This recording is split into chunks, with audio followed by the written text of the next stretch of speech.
You're listening to Moody Radio. This is Mark Elfstrand. My guest is Jeff Kallenberg. Jeff is the founder of an organization called Models for Christ. Jeff, good to meet you. Good to meet you too, Mark. How does a person get into modeling? Oh, that can be a crazy voyage and find many different ways into the industry. A lot of people are just discovered by a photographer or by someone in the industry, and others kind of climb up a long and difficult pathway that's very expensive and often doesn't lead to anything, but some of them make it through that way. Are there levels to this? I mean, kind of like your beginner level, and then Certainly. when you really make it big and so Certainly. on. There's a lot of levels. There's somebody that's in a small town in America somewhere doing a little bit of modeling, and then there might be someone who's in London and working every day, or working in Paris, or working in New York. Those are kind of the big league where...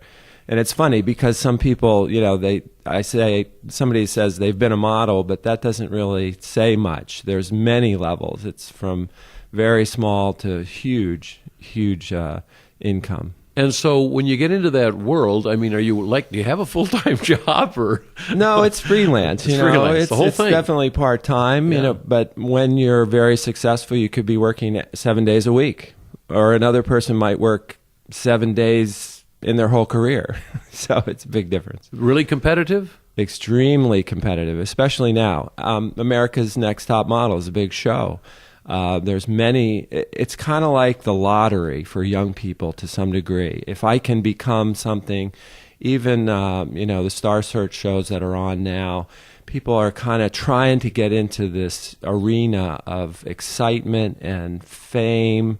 Although they aren't talented that much, here's an opportunity to step into that world. So there's a huge amount of interest. And then when did you come to faith? I came to faith actually when I was very young. I grew up in a Christian family. And I fell into this industry to some degree, traveling around the world. I ended up in Italy and walked into an agency, and before I knew it, I was working on a regular basis in Italy. Okay, well, you walk into an agency. There must be something inside of you that says, I'm probably pretty good looking or something. I mean, how do you do that? I had been in Hawaii, and I had before that traveling around the world and had some decent photos of myself. And I thought I would like to give it a try. Okay. But it was definitely not a serious pursuit in my mind at that time. It was just, let me just give it a try. Milan, Italy happens to be the epicenter of the men's fashion industry. So I thought, since I'm going through there, I need to give it a try. So when you decide to do that, what do you do after you get started? I mean, do you find an agent right away, or? Right. Well, the agent really takes care of that. They're going to send you in Italy to Versace, Armani, and all of these designers, along with 50 other guys, and hope that, they like you and catch on and you start working. All right. Now, in that community, I know that there's probably a fair number of homosexuals, right? Yes. I mean, in that world. Does that complicate that kind of work for you? Well, it makes it very interesting as a Christian to face that and to, have to grapple with you love them and you work with them and you respect them, yet you have a difference of opinion, and oftentimes their opinion is very outspoken. So you have to come up with an understanding of how you're going to present what you believe in a realistic way to them so that they aren't taken back by what you say, but they actually begin to think about it. You have an interesting story about meeting your wife, and share that with us. Okay. Well, I moved to New York after being in Italy for about 2 years, and listed with one of the top agencies there.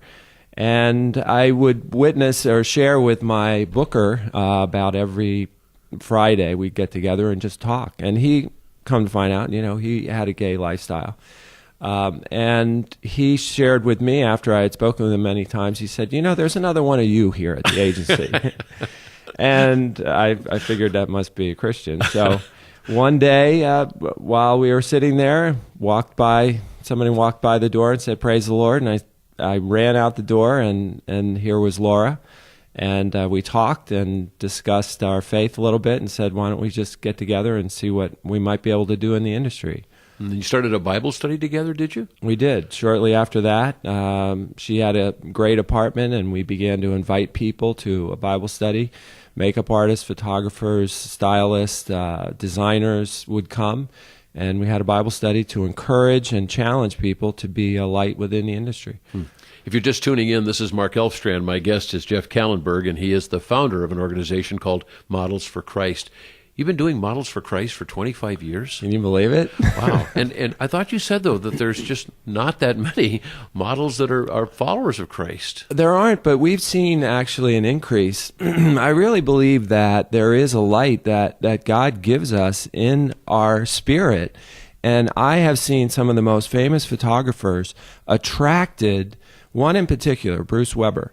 He is a big photographer, and he happens to hit on periodically Christian guy models and shoot them, and there's an attraction there. We have seen, I believe, really an increase in even pastors' sons and daughters that are in the industry.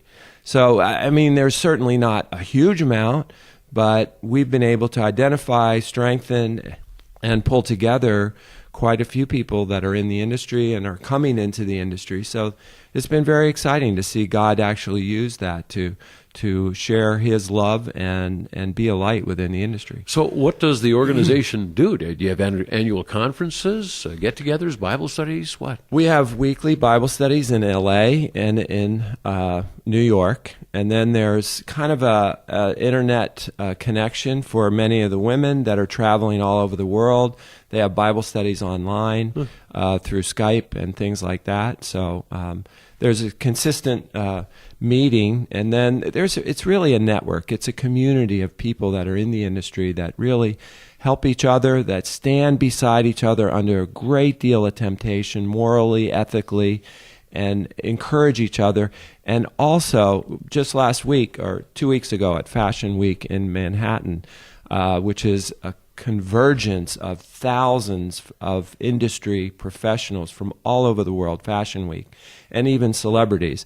We had an outreach to that week where American Bible Society gave us some space right next to the tents, and we were able to share Christ with many, bring them in, give them refreshment, and it was kind of an outreach to the fashion industry. Now this seems like, especially if you hit the proverbial big time, that this is a very hip world that you live in. I mean, it's very culturally on the edge, if you will, and you said that to some degree that's really what you want people to see is that there are people of faith in every aspect of life. Well, I think that's not necessarily what we want, but it's the way that God, as we look back over 25 years, has actually used us.